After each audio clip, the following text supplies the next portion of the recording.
मुलीवर बलात्कार होताना पाहून आईने त्याला रोखण्याचा प्रयत्न केला, तर आईचाही फारशाने जीव घेण्यात आला. आणि त्यानंतर दुसरी घटना जर बघत असेल तर 4 वर्षाच्या मुलींवर सलग 2 तास अमानुषपणे बलात्कार केला जातो. त्यानंतर तिला तिच्या घराच्या बाहेर आणून फेकल्या जातं. त्यानंतर तिसरी घटना जर बघितली तर मेरठमध्ये एका युवकाला जिवंत जाळण्यात येतं. विचार करा, ज्या आईबाबांनी लहानाचे मोठे लेकरं केले, तर त्या आईबाबाचं अंतःकरण कुठे दुखत असेल, किती दुखत असेल.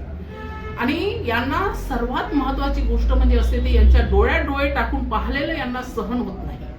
तीच दुसरी बाजू जर बघितली आपण तर बांगलादेशमध्ये हिंदूंवर अन्याय अत्याचार होऊन राहिला. त्यानंतर सेलिब्रिटी काय बोलतील, येथील भारतीय लोकांना काय पुळका येतील.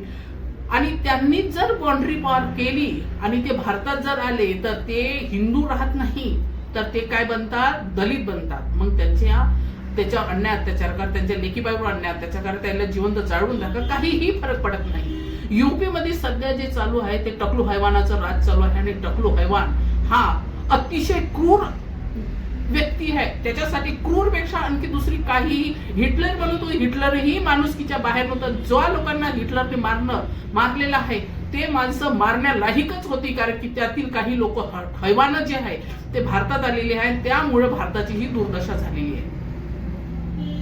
हे कुठे नाही कुठे थांबणं काळाची गरज आहे.